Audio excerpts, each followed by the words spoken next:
사무엘과 함께하는 다윗이라는 제목으로 여러분들과 함께 말씀의 은혜를 나누기를 원합니다.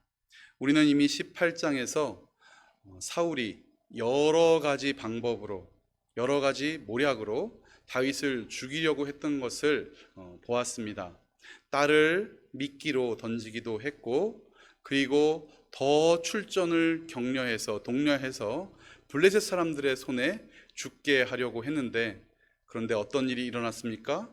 오히려 사람들의 칭찬과 명성이 다윗을 향하게 되었습니다.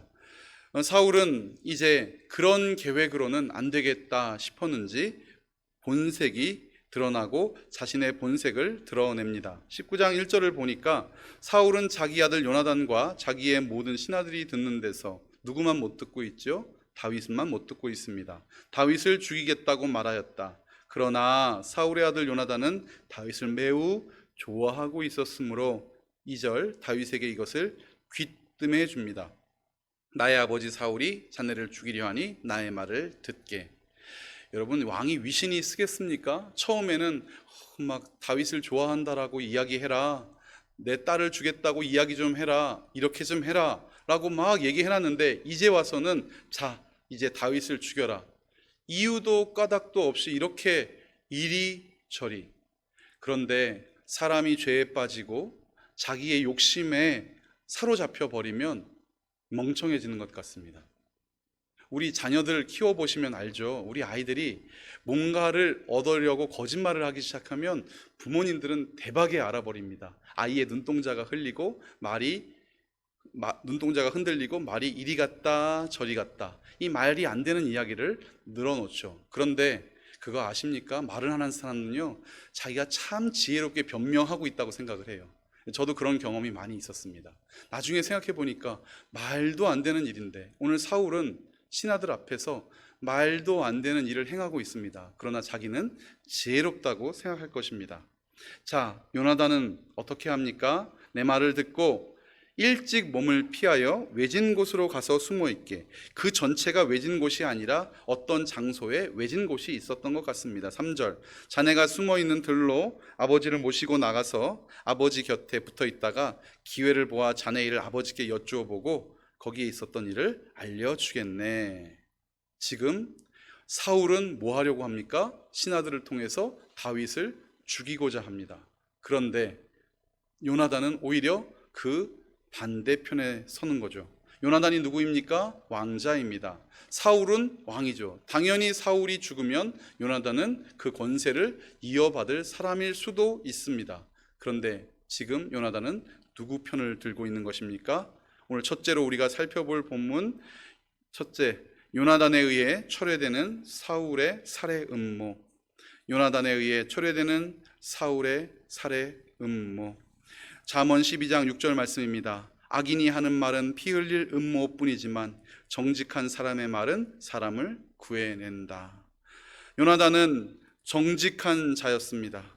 그래서 오늘 아버지에게도 본인의 정직함 속에 이야기를 시작을 하죠. 4절입니다. 요나단은 아버지 사울 앞에서 다윗의 좋은 점들을 이야기합니다. 그는 사울에게 말합니다. 아버지의 신하 다윗을 왜 해치려고 하십니까? 이런 죄를 지으시면 안 됩니다. 아버지, 이건 죄예요. 이건 죄예요. 다윗은 아버지께 죄 지은 일이 없습니다. 오히려 다윗은 아버지를 도와서 아주 좋은 일들만 했습니다. 토부, 선한 일들만 했다고요. 아버지 어째서 죄를 지으려고 하십니까? 요나단은 대단하죠? 쉽지 않습니다. 아버지가 아들의 죄를 지적하는 것도 쉽지 않은데 아들이 아버지의 죄를 지적하고 있는 것이죠. 그러면 이것으로 어떤 일이 일어납니까? 정직한 사람의 말은 사람을 구하여 낸다. 정직한 사람의 말은 사람을 구하여 낸다. 여러분, 우리가 있는 그 장소에서 하나님의 마음으로 정직함을 통해서 다른 사람을 구해내는 사람 되기를 원합니다. 아멘. 요나단 같은 그런 용기가 우리에게 있었으면 참 좋겠습니다. 5절입니다. 요나단은 계속해서 말합니다. 그는 자기 목숨을 아끼지 않고 블레셋 장군을 쳐 죽였고 온 이스라엘에게 큰 승리를 안겨주었고 아버지도 기뻐하였는데, 그런데 지금 무엇 때문에 이유 없이 무죄한 피를 흘려 죄를 지으려고 하십니까? 그러자 6절, 사울이 요나단의 말을 듣고 맹세를 합니다. 이제 사울이 하는 맹세는 얼추 저희도 다 알아버렸습니다. 이거 맹세 아닙니다. 맹세 아닙니다. 사울은 이후에도 많은 맹세를 합니다. 그런데 그때마다 번번이 철회되죠. 그래, 주님께서 확실히 살아계심을 두고 맹세하마 내가 결코 다윗을 죽이지 않겠다. 그래서 요나단은 다윗을 불러다가 이 모든 일을 알려주고 다시 사울 앞에 다윗을 세우게 됩니다. 요나단의 이 정직한 언사가 사울의 살해 음모를 한풀 꺾이게 했죠. 이제 그런데 두 번째, 또 다른 일이 벌어집니다. 그 사이에 어떤 일이 있었는가? 8절 먼저 보면 전쟁이 일어납니다. 다윗은 출전하여 블레셋 사람과 싸워서 또 크게 무찌릅니다. 이 크게 무찌르다, 이 본문이요 참 좀 재밌는 표현을 써요. 한 방에 무찌르다, 큰 한방, 큰 한방이라고 되어 있어요. 예, 그래서 성경에도 이런 표현이 있구나. 이렇게 예전에 제가 어렸을 때 소년중앙 이런 만화를 보면 주먹이 이만한 친구가 나와가지고 막 힘을 썼던 기억이 있거든요. 다윗이 그들을 한 방에 쳐서 무찌르니 블레셋 사람들이 다윗 앞에서 도망쳤습니다. 그런데 문제는 여기서부터 시작이 됩니다. 다윗이 자꾸 이렇게 형통하니까 누가 위축됩니까? 사울이 위축됩니다. 사울은 자신이 가야 할 전쟁을 다윗이 대신 싸워줬는데도 불구하고 가만히 앉아 있으면서 다윗의 명성으로 인하여 자꾸자꾸 위축되고 비교가 되는 거죠. 그러니 그가 어떻게 하겠습니까? 다윗을 존재만으로도 싫어하게 됩니다. 존재만으로도 싫어하게 됩니다. 여러분, 세상과 우리가 화목하고 화평하는 것은 중요합니다. 피스메이커, 직장에서, 학교에서, 우리의 삶에서, 우리의 이웃과 우리가 정직하게 그리고 저들과 평화하게 사는 것은 매우 중요하죠. 그러나 마지막 때가 한순간이 옵니다. 언제요? 결국은 저들이 원하는 그 악한 모의에 발을 담그지 않을 때, 저들이 놓고자 하는 덫을 함께 놓지 않을 때 그들은 결국 우리를 멀리하고 미워하게 될 뿐만 아니라 우리의 존재 자체를 싫어하게 되지요. 그리스도인들은 어쩌면 이 땅 가운데 미운 오리 새끼와 같은 존재입니다. 저는 이 동화 참 좋아합니다. 미운 오리 새끼에 같이 있었던 그 존재, 오리들로 인하여 미움받았던 그 존재가 원래 뭐였죠? 백조, 맞습니다. 미운 이 오리들로 인하여 그렇게 구박받고 천대받았던 그 존재가 결국 누구였다? 백조였다. 그래서 가끔 이렇게 누군가 나를 찔러올 때, 누군가 나를 이렇게 힘들게 찔러올 때 제가 말합니다. 나는 오리가 아니야. 나는 백조야. 나는 이 땅에 소망을 두고 있는 자가 아니야. 나는 하나님의 아들이야. 나는 주의 백성이야. 그리스도인이야. 나는 이스라엘이야. 이렇게 제가 외칩니다. 여러분은 백조 맞으시죠? 아멘. 여러분은 백조세요. 하늘나라 주의 자녀, 거룩한 백성. 믿으시죠? 아멘입니다. 그러므로 이 사울에게 다윗은 그 자체가 부담인 거예요. 그 자체가 부담인 거예요. 그래서 어떻게 됩니까? 9절. 자, 사울이 창을 들고 있을 때 왜 또 창을 들고 있는지, 그는 악한 영, 이 해로운 영이라고 제가 말씀을 드렸었는데, 사울을 강하게 사로잡아서 다윗이 수금을 타고 있을 때 또 다윗을 창으로 박으려고 합니다. 여러분, 나중에 사울은요 요나단에게도 이 창을 듭니다.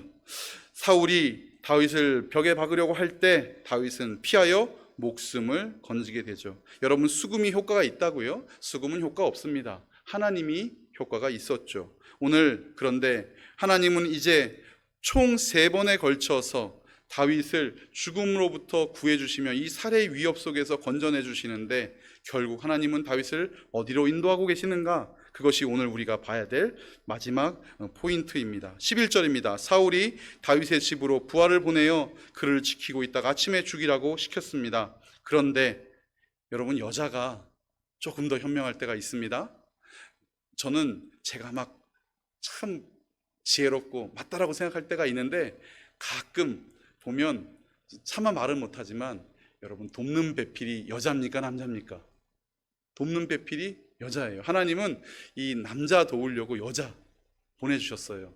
오늘 보니까 미갈이 결국 다윗의 생명을 구하고 맙니다. 미갈이 그에게 당신은 오늘 밤에 피하지 않으면 내일 틀림없이 죽습니다 하고 경고하면서 어떻게 합니까? 미갈이 다윗을 창문으로 내려보냅니다. 창문으로 내려가서 살았던 사람, 정탐꾼들, 라합이 정탐꾼들을 그렇게 살렸죠. 사도 바울도 창문을 타고 내려갔었습니다.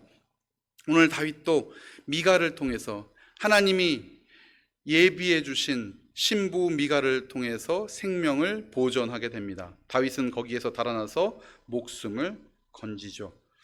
자, 13절. 그런데 미갈이 이제 사울이 보낸 사람들을 속여야 되지 않아요? 어떻게 속였는가? 13절 우리 같이 읽어볼까요? 시작. 한편 미갈은 집안에 있는 우상을 가져다가 침대에 누이고 그 머리에는 염소털로 짠 망을 씌우고 그 몸에는 옷을 입혔다. 아멘. 자, 우상이라고 되어 있는데 드라빔입니다. 우리 드라빔 사진을 한번 보겠습니다. 이게 드라빔인데요, 크기가 비슷하게 보이지만 여러분 보시기에 왼쪽에 있는 드라빔이 대략 크기가 한 뼘 정도 됩니다. 직접 보고 싶으신 분 경기도 이천에 가면 드라빔 모아놓은 박물관이 있습니다. 가서 보시면 아주 더 생생합니다. 이 드라빔은 한 뼘밖에 되지 않아야 됩니다. 왜냐하면 그래야 누가? 라헬이 낙타 안장에 숨길 수 있거든요. 그런데 이쪽에 있는 드라빔은 이거는 낙타 안장에 숨길 수 있는 게 아니라 낙타에 싣기도 좀 거북스럽습니다. 그럼 미갈이 힘이 막 천하장사여서 이 돌을 들어다가 침대에 눕히고, 침대가 시몬스도 아닐 텐데 이 저 큰 돌을 다 버텼는지도 모르겠습니다. 이제 내려주셔도 됩니다. 그래서 학자들이 이 부분이 조금 납득되지 않는 부분이 있는 것처럼 여겨져요. 그런데 우리는 사실 그 당시에 이 사건을 다 납득할 필요는 없습니다. 무엇이라고요? 미갈의 그 지혜로 인하여 다윗은 도망가고, 그런데 이 우상 이야기, 그러니까 미갈이 다윗을 피신시켰다, 그리고 거짓말시켰다, 이 정도면 될 텐데 굳이 왜 여기에 이것이 기록되었을까? 조금 생각해 볼 만합니다. 요 사신 우상, 죽은 신들을 섬기는 죄에 대해서 사무엘은 예전에 사울에 대하여서 경고하였습니다. 그러므로 이 지금 다윗이 피신한 집이 미갈이 준비한 미갈의 혼인방인지 신방인지 혹은 다윗의 집인지 잘은 모르겠어요. 그러니 이 우상도 미갈의 것인지 다윗의 것인지 규정되지는 않지만 하여간 이 집안에 뭐가 있었다? 우상이 있었다. 여러분, 우리 삶 속에 이런 것이 은연중 스며들어와 있을 수 있습니다. 있어요. 제가 언제 한번 말씀을 드렸죠? 저희 어머니가 이렇게 빌라를 재건축해서 이렇게 동호수를 뽑는데 제가 하려고 하니까 저더러, 야, 너는 그런 거 잘 못 뽑아서 안 된대. 그런 거는 약삭 빠른 동생이 잘 뽑는데요. 여러분, 제가 뽑아도 제 동생이 뽑아도 똑같은데 아닌 거예요. 저희 어머니는 동지섣달 금음달에 이 팥죽 드시려고 하는 그런 묘한, 팥죽 드셔도 됩니다. 네, 드셔도 됩니다. 제가 그걸 말하는 게 아닌데 그 속에 묘한 그 흐름들. 그런데 현대에는 뭐가 있을까요? 지금 우리가 살아가는 이 세상에는 뭐가 있을까요? 제가 초등학교 때만 보아도요, 이런 걸 배웠어요. 핵가족의 나쁜 점, 대가족의 좋은 점. 그러니까 할머니, 할아버지 모시고 사는 집의 좋은 점, 그리고 핵가족이 나타남으로 생기는 사회 문제, 이거 배웠거든요. 초등학교 때 저 시험도 봤습니다. 요즘에 이거 가르치느냐 안 가르치느냐 여러분 다 아시죠? 안 가르칩니다. 왜냐하면 이제는 그저 그렇거든요. 웃 어른을 보면 어떻게 해라? 공손히 인사해라. 그런데 지나가다가 인사하면 이제는 빤히 쳐다보는 세상이 되었습니다. 제가 이리 둘러 저리 둘러 얘기하지 않고 변죽만 울렸습니다. 그러나 여러분, 우리 마음 가운데 오늘 기억하셔야 합니다. 혹 한 뼘짜리 드라빔이 내 삶에 있지 않은지, 혹 이따만한 드라빔이 내 침실 옆에 떡하니 놓였는데도 불구하고 나는 오늘 하나님 믿는 사람이네 하고 그 드라밈을 치울 생각을 하지 않고 있는 것은 아닌지 여러분 기도 시간에 말씀을 통하여 여러분 반드시 물어보셔야 될 것입니다. 미갈은 집안에 있는 우상을 가져다가 침대에 누이고 머리에는 염소털로 짠 망을 씌우고 아마 털 같은 것 같아요. 뭐 여우털 뭐 이런 목도리 같은 그 몸에는 옷을 입혔다. 이 옷은 네모난 옷을 이야기해서요. 학자들은 담요를 이렇게 씌워놨다. 그러니까 침대에 누이고 담요를 턱하니 덮어놨다. 이렇게 봅니다. 14절입니다. 사울의 부하들이 다윗을 잡으러 오자 미갈은 병이 들어 누워 있다고 말하게 됩니다. 자, 두 번째, 미갈에 의해 실패하는 사울의 살해 시도. 미갈에 의해 실패하는 사울의 살해 시도. 첫 번째는 요나단의 정직함 속에 사울의 살해 음모가 철회되었습니다. 이번에는 미갈의 사랑에 의해서 사울의 살해 시도가 실패하게 됩니다. 아무려면 친정아버지가 가깝지 지금 결혼한 남편이 가까웠겠습니까? 그런데도 불구하고 미갈은 오늘 남편 편을 들고 있습니다. 그러고 보니 지금 사울만 모르는 것 같아요. 온 이스라엘은 다 누구를 좋아하고 있고 다윗을 좋아하고 있고, 그리고 신하들도 요나단도 미갈도 다윗을 좋아하고 있는데 사울만 번번이 실패하면서도 자꾸자꾸 다윗을 살해하려고 시도를 하고 있습니다. 부하들이 보니 처음에는 부하들이 아프다고 하니 물러섰습니다. 여러분, 아무리 왕의 명령이어도 지금 임금님의 사위 아니겠습니까? 그를 죽이는 것이 깨름직할 수 있을 것 같습니다. 그러니 아프다고 말하니까 그 핑계 대고 가서 아프다는데요? 사울이 눈치를 챘습니다. 그러지 마라. 내가 죽일 테니 침상째로 들고 와라. 그런데 부하들이 와서 보니 드라빔 우상이 누워 있었죠. 17절, 사울이 미갈에게 호통을 쳤습니다. 네가 왜 나를 속이고 원수가 빠져서 살아날 수 있게 하였느냐? 원수가 빠져나가서 살아나갈 수 있게 하였느냐?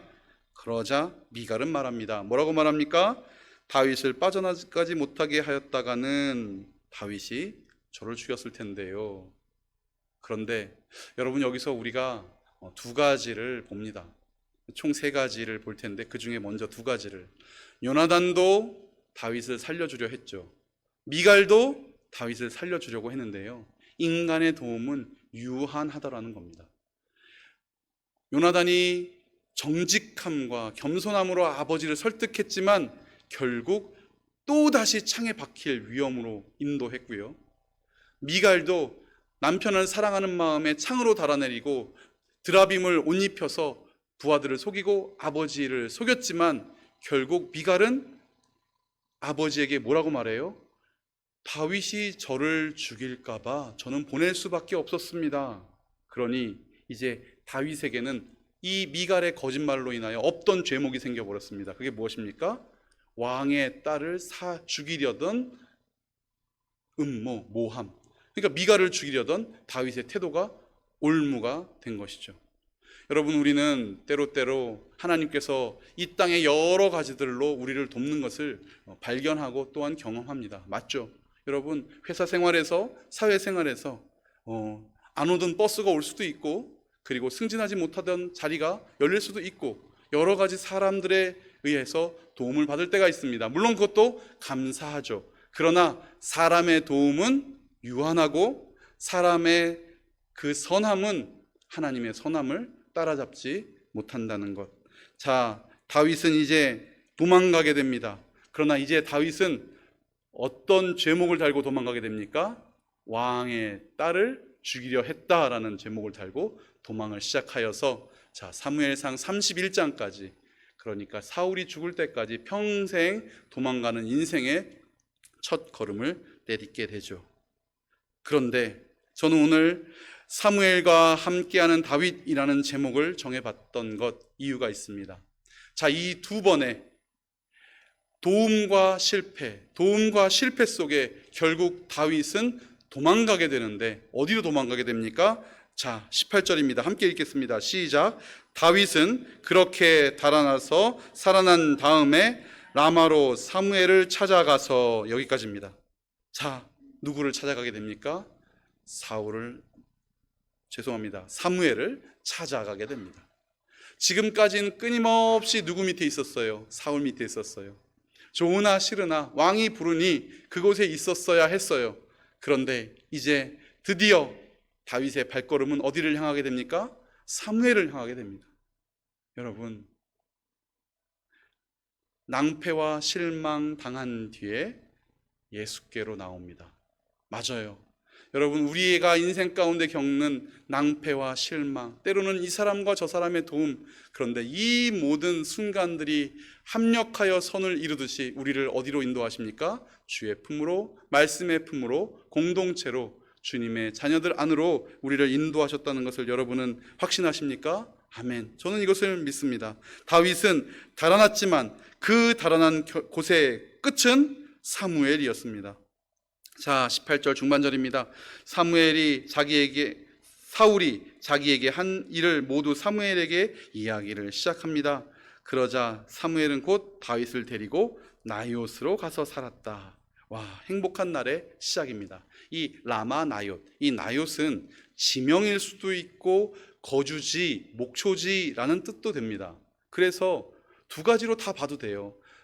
사무엘이 다윗을 데리고 나이옷이라는 곳으로 가서 살았다고 봐도 되고, 다윗을 위하여 한 거주지를 정하여서 둘이 살게 되었다는 것이죠. 이전에는 없었습니다. 이전에는 만나지도 못했습니다. 그런데 들에서 양치던 다윗이 골리앗을 이기고 명성을 얻은 뒤에 수많은 살해 위협 속에서도 살아남아서 도착한 곳, 그것은 사무엘. 여러분, 우리가 지금 이 땅에서 살아가는 우리의 인생이 그런 인생 같습니다. 많은 사람들은 이것을 해석하려고도 하지 않습니다. 왜냐하면 세상은 현재로 과거를 평가하기 때문입니다. 현재 어떻게 사느냐가 그 사람의 과거를 다 씻어줘요. 그런데 우리는 그렇지 않습니다. 과거에 어떻게 살았는지가 우리에겐 더 소중합니다. 왜냐하면 늘 우리를 인도하신 하나님의 손길이 오늘 이 시간을 있게 하고 있다는 것을 우리는 믿기 때문입니다. 19절입니다. 다윗이 라마의 나요스에 있다는 소식이 누구에게 들어갑니까? 사울에게 들어가죠. 맞습니다. 사울에게 들려집니다. 20절. 그래서 다윗은 부하를 보냅니다. 몇 번을 보냅니까? 성경을 보니까 3번을 보냅니다. 첫 번째, 두 번째, 세 번째. 그런데 그들이 가는 족족 춤추고 소리치면서 예언하며 춤추고 노래하고, 그러니 저들이 다윗을 잡아오지 못하는 거예요. 안 되겠다. 사울이 내가 가리라. 이전에 블레셋과 싸울 때 갔어야 되는데, 그죠? 너희들이 힘들지? 내가 갈게. 이래 줬어야 되는데 그때는 가만히 앉아 있다가 부하들이 못하니까 이제 다윗 잡으러 드디어 나섭니다. 내가 가리라. 22절. 드디어 사울이 직접 라마로 갔다. 그러나 세 번째, 우리는 이제 무엇을 보게 됩니까? 사무엘에 의해 무력화되는 사울의 체포 계획. 사무엘에 의해 무력화되는 사울의 체포 계획. 사울이 직접 가면 뭐 합니까? 그도 역시 23절 나요스로 가는데 그에게도 하나님의 영이 내려서 그는 라마의 나요스에 이를 때까지 그도 계속 춤추고 소리치며 열광 상태에서 예언을 하며 걸어가게 됩니다. 이 미친 듯이 짓거리다, 이런 뜻이거든요. 이 예언이란 단어에 숨어 있는 뜻이 미친 듯이 짓거리다, 뭐 이런 뜻이 숨어 있어서 이렇게 표현했습니다. 열광 상태에서 예언하며 걸어가는 것입니다. 하나님 앞에서는 사울도 별 볼 일 없는 한 사람입니다. 여러분, 이 온 땅도 하나님 앞에서는 별 볼 일 없는 그냥 세상입니다. 이 우주가 얼마나 크다고요? 뭐 얼마나 큰지는 잘 모릅니다. 150억 년 된다고 하니까, 빛의 속도로 150억 년 동안 가야 된다고 하니까 그렇게 봐도 되는데요. 혹 아십니까? 이 온 우주에 있는 물질들을 다 이렇게 꼭 마치 식빵 누르듯이 꼭 눌러 담으면 그 크기가 얼마 안 된대요. 그 크기가 얼마 안 된대요. 한 줌. 여러분, 세상이 공간이 큰 것이지 물질이 큰 것이 아니었더라고요. 사울은 왕이었습니다. 그런데 어떻게 됩니까? 하나님 앞에서는 똑같이 예언하며 그냥 걸어가는 한 사람일 뿐입니다. 세상이 두려우십니까? 세상이 우리를 덮칠 듯 달려들 때 여러분 두려워하지 마십시오. 세상도 하나님의 피조물입니다. 자, 22절 저희가 자세히 보지 않아서 한 번 더 봅니다. 그런데요, 사울이 어땠는가? 그는 세구에 있는 큰 우물에 이르러 사무엘과 다윗이 어디 있는지를 물었다. 혹시 여기 제가 읽었는데 떠오르는 거 없으십니까? 예전에 암나귀 찾으러 사환이랑 같이 갔는데 물 기르러 온 사람들을 만나자 사울이 어떻게 했습니까? 여기 선견자가 어디 있어? 이렇게 물었던 거 기억나십니까? 네. 그런데 오늘 사울은 또 물어요. 뭐라고 묻습니까? 사무엘과 다윗이 어디 있어? 사울 이름 뜻 잊어버리실 만한도 됐는데 혹시 기억하십니까? 사울의 이름 뜻 묻다. 사울은요 자꾸 물어요. 뭔지 모르게 자꾸 물어요. 그런데 하나님께 안 물어요. 여러분 나중에 보면 마지막에 누구에게 묻습니까? 신접한 여인에게 묻습니다. 사울의 이름 뜻 묻다. 그러면 하나님께 물었어야죠. 그런데 맨날 물 깃는 여자한테 묻고 어딘지 알면서 오늘도 라마 나요트에 있다는 소식을 듣고 떠났으면서 굳이 큰 우물에 이르러서 그 사람들에게 어디 있어? 물어요. 여러분 우리 옥토교회 성도님들은 주께 하나님께 묻는 성도 되시기를 주의 이름으로 축원합니다. 아멘. 옆 사람이 아무리 예뻐 보이고 멋져 보이고 커 보여도 여러분 41기 중보기도단 하시면서 주 앞에 나오시는 거예요. 여기서 묻는 거예요. 하나님께 묻는 거예요. 그러면 하나님은 응답 주시고 능력 주시고 힘 주실 줄 믿습니다. 그것입니다. 사울 자꾸 딴 데 묻는다고 사울 뭐라 그러지 마시고 오늘 내가 어디 묻고 있나?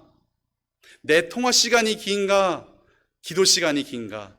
여러분 휴대폰 탁 펴셔서 집에 가서 한번 더 해보세요. 통화 시간이 긴가? 기도 시간이 긴가? 여러분 주께 물을 때 주께서 주시는 놀라운 은혜가 있을 줄 믿습니다. 그러므로 사울의 체포 계획은 사무엘에 의해서 무력화되었습니다. 결국 요나단과 미갈과 사무엘에 의해서 사울의 모든 계획이 판판이 깨져나가는 것, 이것이 누구의 은혜입니까? 하나님의 은혜인 것이죠. 여러분 오늘 우리는 이것을 배워야 하는 것입니다. 24절 보니까 사울의 모습이 드러납니다. 사무엘 앞에 이르러서는 무엇까지 벗어버리고 옷까지 벗어버리고, 이게 너무 부끄러운 일이라 아마 약간 사울을 이렇게 동정하는 학자였던 것 같아요. 다 벗은 건 아니지 않아? 저도 찾아봤어요. 이 뒤에 벗은 몸으로 쓰러져 있었다. 그래서 이 벗은 몸이라는 단어를 저도 찾아봤거든요. 찾아봤더니 아니나 다를까 성경에 이 단어가 수없이 많이 나오겠죠. 그런데 한 곳에서도 옷 걸치고 있다는 표현이 아닌 알몸이라고 표현돼요. 알몸. 다시 24절 봅니다. 사무엘 앞에 이르러서는 옷까지 벗어버리고 춤을 추는데, 여러분 이 옷이 누구의 옷입니까? 사울의 옷이잖아요. 그럼 사울의 옷은 누구의 옷? 왕의 옷. 하나님께서 사울의 옷을 직접 벗기십니다. 하나님께 물었더라면, 기왕 사무엘을 찾아가는 그 길에 하나님께 물었더라면, 사무엘에게 물었더라면. 그런데 오늘 사울은 드디어 하나님께서 그 옷까지 벗겨버리시는 일을 당하고, 그리고 성경 보니까 하루 밤낮을 어떤 몸으로? 벗은 몸으로 쓰러져 있었다. 부끄러움을 당하게 됩니다. 부끄러움을 당하게 됩니다. 이 벗은 몸은 고대나 지금이나 부끄러움을 이야기합니다. 여러분, 우리가 지금 어떤 옷을 입고 있는지, 우리가 입고 있는 옷은 하나님이 입혀주신 옷인지, 세상이 우리 어깨에 씌워놓은 세상의 옷인지 한번 살펴보시기 바랍니다. 하나님께서 우리에게 아름답고 귀한 보배로운 보혈로 우리 몸을 깨끗이 씻기시고 성령의 옷을 아름답게 입히셨습니다. 이 옷이면 충분한데 여러분 무엇을 더 거치려고, 더 얻으려고 하시는 것입니까? 하나님만이 왕이십니다. 그러므로 하나님 앞에서 내가 왕이네 하는 사울은 그 옷이 벗김을 당했습니다. 그러나 하나님만이 왕이심을 믿고 오직 주만을 섬기는 우리에게는 하나님께서 친히 성령의 옷을 입히실 줄 믿습니다. 아멘. 그러므로 여러분 벗은 몸, 이 부끄러움을 사울은 당하게 되는 것. 오늘 성경 괄호 안에 있습니다. 사울도 예언자가 되었는가? 이것은 이전에도 쓰였던 말입니다. 그런데 그때는 사울도 예언을 해? 이런 놀람의 표현이었다면 이제는 사울이 예언을 했대. 이제 사울을 조롱하며 부끄럽게 여기는 말이 되어버린 것이죠. 다윗에게 주어진 이 어려운 시간들, 그러나 결국 다윗은 어떤 복을 누리게 됩니까? 사무엘과 함께하는 복을 누리게 됩니다. 오늘 우리는 어떤 복을 누리고 있습니까? 세상에 참으로 여러 가지 도움과 세상의 유한한 도움 속에 우리는 만족하고 있습니까? 아니면 하나님께서 주실 온전한 그것을 기대하며 오늘도 이 길을 걸어가고 있는 것입니까? 사무엘과 함께하는 다윗은 참으로 복된 자가 아닐 수 없습니다. 요나단의 도움은 다윗을 또 한 번 죽음으로 내몰았고, 미갈의 도움은 다윗을 징계할 수밖에 없는 근거를 제공하고 말았습니다. 그러나 사무엘의 도움은 영원한 도움의 시작이 된 것입니다. 이 다음 주부터 이어지는 이제 이야기의 예고편일 수도 있는데, 그런데 안타깝게도 다윗이 사람의 도움을 받더니 어떻게 변하는가? 다음 주부터 사람의 도움을 청하게 됩니다. 사람의 도움을 청하고 거짓말로 꾀로 상황을 모면하려 하고, 그리고 여러 가지 온갖 술수를 부려 위기를 모면하는 다윗. 그래서 그런지 하나님은 쉽게 다윗을 왕의 자리에 앉히지 않으십니다. 그 수많은 시간들을 다 보내고 고통 가운데 두신 후에 결국 그 마지막에 하나님은 다윗을 왕의 자리에 앉히시는 거죠. 시편 59편 3절 4절 말씀입니다. 시편 59편 3절 4절 제가 읽어보겠습니다. 그들이 내 목숨을 노리고 매복해 있습니다. 강한 자들이 나를 치려고 모여듭니다. 그러나 주님, 나에게 허물이 있는 것도 아니요 나에게 큰 죄가 있는 것도 아닙니다. 나에게는 아무런 잘못도 없으나 그들이 달려와서 싸울 준비를 합니다. 깨어나 살피시고 나를 도와주십시오. 다윗은 지금까지도 이처럼 하나님 나를 도우소서 노래하던 시인이었습니다. 그런데 어찌된 일인지 이제 다음 20장부터는 요나단에 가서 목숨을 구원하게 됩니다. 여러분, 우리는 어떻게 해야겠습니까? 우리는 성령의 옷을 입은 우리는 세상의 풍파와 풍랑 가운데 두려워 떨 것이 아니라 오직 주님만을 바라봐야겠습니다. 시편 139편 7절에서 10절 말씀도 제가 읽어보겠습니다. 내가 주의 영을 떠나 어디로 가며 주의 앞에서 어디로 피하리이까? 내가 하늘에 올라갈지라도 거기 계시며 스올에 내 자리를 펼지라도 거기 계시니이다. 내가 새벽 날개를 치며 바다 끝에 가서 거주할지라도 거기서도 주의 손이 나를 인도하시며 주의 오른손이 나를 붙드시리이다. 아멘. 우리 10절 한 목소리로 같이 읽어볼까요? 시작. 거기서도 주의 손이 나를 인도하시며 주의 오른손이 나를 붙드시리이다. 아멘. 여러분, 세상의 모든 음모 가운데 오직 우리를 지키시리 하나님, 모든 공격 가운데 우리를 안전하게 보호하시리 주의 성령님을 믿으신다면 오늘도 주 앞에 온전한 믿음과 감사로 찬양하며 하나님 앞에 연약한 것, 세상의 달콤한 꾀에 넘어가지 않기 위하여 주께 간구하고 온전히 주 앞에 서는 저와 여러분 되시기를 주의 이름으로 축원합니다. 기도하겠습니다. 자비의 하나님 아버지, 오늘도 주 앞에 말씀 듣게 하시고 은혜 받게 하시니 감사합니다. 세상의 거친 풍랑과 바람에도 주님은 우리를 평안으로 인도하시고 계심을 인정하며 고백하오니 주여, 우리로 하여금 세상의 헛된 것 붙잡지 않게 하시고 오직 주님만 의지하며 주께 물으며 주 앞에 나아오는 우리 삶 되게 하여 주시옵소서. 하나님, 이 나라 이 땅 가운데 어려움 겪는 우리의 백성들이 있습니다. 주여, 강릉 땅에 비를 내려주시니 감사합니다. 하나님, 우리의 이웃의 아픔이 우리의 아픔 되게 하셨사오니 기도하게 하시고 돕게 하시고 함께하게 하여 주시옵소서. 예수님 이름으로 기도합니다. 아멘.